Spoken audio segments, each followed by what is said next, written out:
ಬೇಲೂರು ತಾಲೂಕಿನ ಹಳೇಬೀಡು ಹೋಬಳಿ ವ್ಯಾಪ್ತಿಯಲ್ಲಿ ಜೋಳದ ಬೆಳೆಗೆ ಮಾರಕವಾಗಿರುವ ಬಿಳಿ ಸುಳಿ ರೋಗ ತಗುಲಿದ್ದು ರೈತರ ಬದುಕು ತೀವ್ರ ಸಂಕಷ್ಟಕ್ಕೆ ಸಿಲುಕಿದೆ.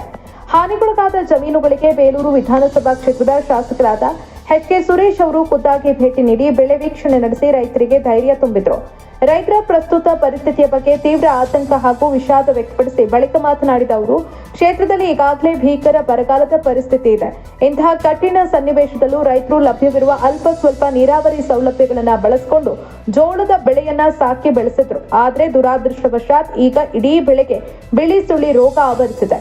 ಈ ರೋಗದ ತೀವ್ರತೆ ಎಷ್ಟಿದೆ ಅಂದ್ರೆ ಈ ಜೋಳದ ದಂಟನ್ನ ದನಕರುಗಳು ಸಹ ತಿನ್ನೋದಕ್ಕೆ ಸಾಧ್ಯವಾಗದಷ್ಟು ಸಂಪೂರ್ಣವಾಗಿ ಬೆಳೆ ಹಾಳಾಗಿದೆ. ಇತ್ತ ದನಕರುಗಳಿಗೂ ಬಳಕೆ ಆಗ್ತಾ ಇಲ್ಲ, ಅತ್ತ ಫಸಲು ಕೈಗೂ ಸಿಗ್ತಾ ಇಲ್ಲ. ಇದು ರೈತರ ಜೀವನವನ್ನ ಸಂಪೂರ್ಣವಾಗಿ ಅಸ್ತವ್ಯಸ್ತಗೊಳಿಸಿದೆ. ಬೇಲೂರು ವಿಧಾನಸಭಾ ಕ್ಷೇತ್ರದಲ್ಲಿ ಸುಮಾರು 10,000 ಹೆಕ್ಟೇರ್ ಪ್ರದೇಶದಲ್ಲಿ ಜೋಳದ ಬೆಳೆ ಈ ರೋಗದಿಂದಾಗಿ ನಾಶವಾಗಿದೆ ಅಂತ ಅಂದಾಜಿಸಲಾಗಿದೆ. ಸರ್ಕಾರವು ಕೂಡಲೇ ಈ ವಿಷಯಕ್ಕೆ ಸಂಬಂಧಪಟ್ಟಂತೆ ಬಾಧಿತ ಪ್ರದೇಶಗಳಿಗೆ ಕೃಷಿ ಅಧಿಕಾರಿಗಳನ್ನ ಕಳುಹಿಸಬೇಕು. ರೋಗ ತಗುಲಿರುವ ಜೋಳದ ಬೆಳೆ ಹಾನಿಯನ್ನ ಅಧಿಕಾರಿಗಳು ಸ್ಥಳದಲ್ಲಿ ಸಮಗ್ರವಾಗಿ ಪರಿಶೀಲಿಸಬೇಕು. ಮಾನ್ಯ ಮುಖ್ಯಮಂತ್ರಿಗಳು ತಕ್ಷಣವೇ ಈ ವಿಷಯದಲ್ಲಿ ಮಧ್ಯಪ್ರವೇಶ ಮಾಡಿ ಹಾನಿಗೊಳಗಾದ ರೈತರಿಗೆ ಸೂಕ್ತ ಆರ್ಥಿಕ ನೆರವು ಘೋಷಣೆ ಮಾಡಬೇಕು. ಬೆಳೆ ಬೆಳೆದು ಜೀವನ ಮಾಡೋದೊಂದೇ ರೈತರಿಗಿರುವ ದಾರಿ. ಆದ್ರಿಂದ ರೈತರ ಹಿತದೃಷ್ಟಿಯಿಂದ ಸರ್ಕಾರ ತಕ್ಷಣವೇ ಪ್ರತಿ ಹೆಕ್ಟೇರ್ಗೆ 5 ಲಕ್ಷ ರೂಪಾಯಿ ಪರಿಹಾರವನ್ನ ಬಿಡುಗಡೆ ಮಾಡಬೇಕು ಅಂತ ಶಾಸಕ ಎಚ್.ಕೆ. ಸುರೇಶ್ ಅವರು ಸರ್ಕಾರದ ಗಮನ ಸೆಳೆದರು.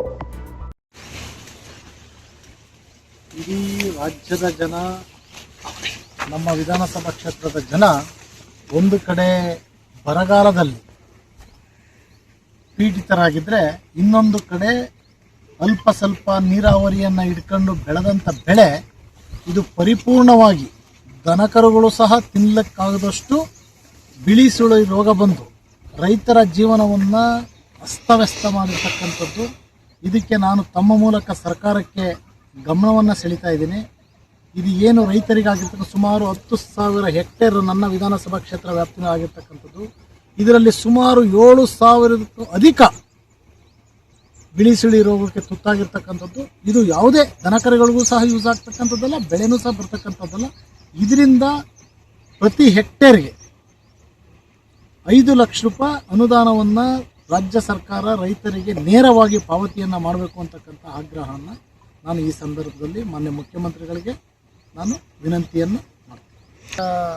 ಈ ಥರ ಹೀನಾಯ ಸ್ಥಿತಿ ಯಾವಾಗಲೂ ರೈತರಿಗೆ ಬಂದಿಲ್ಲ ಅನಿಸುತ್ತೆ. ಒಂದು ಕಡೆ ಮಳೆ ಇಲ್ಲದಲೇ ಬರ ಆಗಿರ್ತಕ್ಕಂಥದ್ದು, ಇನ್ನೊಂದು ಕಡೆ ಬರದ ನಡುವೆನೂ ಸಹ ಒಂದಿಷ್ಟು ಬೀಜವನ್ನು ಬಿತ್ತಿ ಇದನ್ನು ಮಾಡಿ ಇದರಲ್ಲಿ ಬಿಳಿ ಸುಳಿ ರೋಗ ಬಂದು ರೈತರ ಜೀವನ ಅಸ್ತವ್ಯಸ್ತ ಆಗಿದೆ. ಇದಕ್ಕೆ ಸರ್ಕಾರ ಧಾವಿಸಬೇಕು. ಧಾವಿಸಿ ಇದನ್ನು ಅಧಿಕಾರಿಗಳದು ಇಡೀ ರಾಜ್ಯವೇ ಬರ ಪೀಡಿತ ಆಗಿದೆ. ಅದರಲ್ಲಿ ಈ ಬೇಲೂರು ವಿಧಾನಸಭಾ ಕ್ಷೇತ್ರ ಮಲೆನಾಡು, ಅರೆಮಲೆನಾಡು, ಬಯಲುಸೀಮೆಯನ್ನು ಹೊಂದಿರತಕ್ಕಂಥದ್ದು. ಇದು ಪರಿಪೂರ್ಣವಾದಂಥ ಬರಗಾಲದ ಸ್ಥಿತಿನಲ್ಲಿದೆ. ಹಂಗಾಗಿ ಇದನ್ನು ಘೋಷಣೆಯನ್ನು ಈಗಾಗಲೇ ಸರ್ಕಾರವೇ ಮಾಡ್ತಾ ಇದೆ. ಬರ ನೀವ್ಯಾರು ಬೆಳೆಯನ್ನು ಮಾಡಬೇಡಿ ಅಂತಕ್ಕಂಥದ್ದನ್ನು. ಅದರಲ್ಲಿ ಇನ್ನು ನಮ್ಮ ತಾಲೂಕು ಅತಿ ಹೆಚ್ಚು 3 ವಿವಿಧ ಇದನ್ನು ಹೊಂದಿರತಕ್ಕಂಥದ್ರಿಂದ ಇದು ಬರಗಾಲದ ಸ್ಥಿತಿನಲ್ಲಿದೆ. ಇದಕ್ಕೆ ಏನು ರೈತರಿಗೆ ಬೇಕಾದಂತಹ ಸವಲತ್ತುಗಳನ್ನ ಕೊಡ್ತಕ್ಕಂಥದ್ದಕ್ಕೆ ಸರ್ಕಾರ ಮುಂದಾಗಬೇಕು ಅಂತಕ್ಕಂಥ ಇಲ್ಲಿ ತೆಗಿಬೇಕು.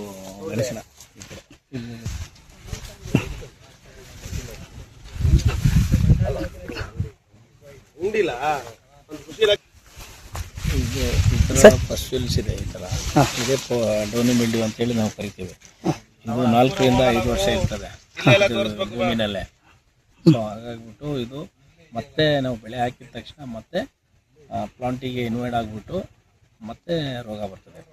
ಸೊ ಇದು ನಾವು ಪ್ರತಿ ವರ್ಷ ಮೆಕ್ಕೆಜೋಳ ಬೆಳೆಯೋದು ಬಿಡಬೇಕು, ಕ್ರಾಪ್ ರೊಟೇಷನ್ ಮಾಡಬೇಕು, ಬೆಳೆಯನ್ನು ನಾವು ಪರಿವರ್ತನೆ ಮಾಡಬೇಕು. ಅಂದರೆ ಬೇರೆ ಬೇರೆ ಬೆಳೆಗಳನ್ನು ಬೆಳಿಬೇಕಾಗತ್ತೆ. ಯಾವುದು ಅಲಸಂದೆ ಆಗ್ಬೋದು, ರಾಗಿ ಆಗ್ಬೋದು, ದ್ವಿದಳ ಧಾನ್ಯಗಳನ್ನು ನಾವು ಹೆಚ್ಚಾಗಿ ಬೆಳೆದ್ರೆ ಈ ಇದರದ ಏನು ಫಂಗಸ್ ಇದೆಯಲ್ಲ, ಇದು ಈ ಒಂದು ರೋಗಾಣಿ ಒಂದು ಜೀವನ ಚಕ್ರ ನಾವು ಕಡಿತಗೊಳಿಸ್ಬೋದು. ಆವಾಗ ಈಗ ನಮ್ಮ ಬೇಲೂರಲ್ಲಿ 10,500 ಹೆಕ್ಟರ್ ಬಿತ್ತನೆ ಆಗಿದೆ. ಅದರಲ್ಲಿ ಈಗ 6,000 ಹೆಕ್ಟರಲ್ಲಿ ರೋಗ ಕಾಣಿಸ್ಕೊಂಡಿದೆ. ಅಂದರೆ ಬೇರೆ ಬೇರೆ ಸ್ಟೇಜಸ್ ಇದೆ. ಈಗ ಮೋರ್ ದೆನ್ 33% ಇದೆ, 30 ಒಳಗಿರೋದು ಇದೆ, ಮೋರ್ ದೆನ್ 50% ಇದೆ. ಸೊ ಹಾಗಾಗಿ ಇದು ಹೆಚ್ಚು ಕಡಿಮೆ ಇದನ್ನು ನಮ್ಮ ಹಸುನು ತಿನ್ನಲ್ಲ ಇದು.